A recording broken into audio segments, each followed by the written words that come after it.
Rizal? Andres Bonifacio? Isang gabi, sa isang maliit na baryo, may isang paslit na nangangalang dito. Nang gabing iyon, habang natutulog, napanaginipan niya ang mga sigaw ng kanyang mga ninuno. Makibaka! Makilaban! Ang kanilang sigaw ay umaalingaw sa kanyang panaginip. Ang mga imahen ng mga bayani ng ating bayan, sina Dr. Jose Rizal at Andres Bonifacio, ay nagpakita sa kanya. Dito, ang ating bansa ay humarap sa maraming hamon mula sa kolonyal na paniniil hanggang sa mga laban para sa kalayaan. Kami nag-alay ng aming buhay para sa mas maliwanag na kinabukasan. Ang aming pamana ay patunay ng kapangyarihan ng pagkakaisa, tapang at paghahanap ng katarungan.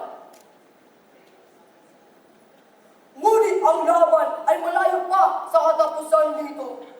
Ngayon, humaharap tayo sa mga bagong hamon, kahirapan, korupsyon, hindi pagkakapantay-pantay, at ang pagkasira ng ating demokratikong institusyon. Tungkulin nating harapin ang mga ito ng buong tapang at determinasyon.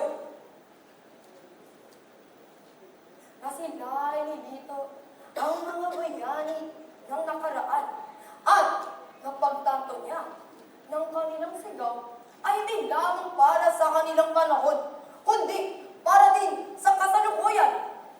Ang makibaka, makilaban ay hindi lamang isang slogan. Ito ay isang paraan ng pamumuhay.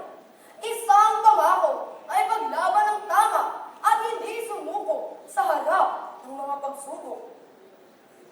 Tayong mga kabataan ay pag-asa ng ating bayan, ay dapat nasa unahan ng pakikibaka.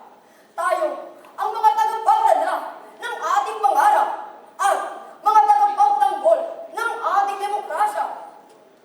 Dapat tayo ay kumilos at dagdagan ang ating kaalaman. Itanim natin sa ating puso't isipan ng integridad at tapang ay tanda ng pagmamahal sa ating inang bayan.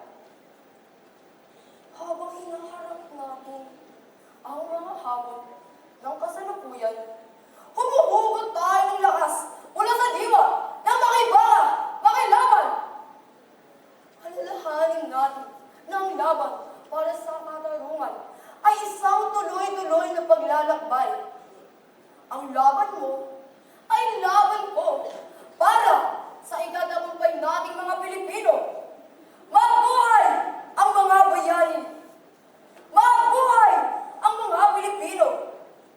Mabuhay tayong lahat!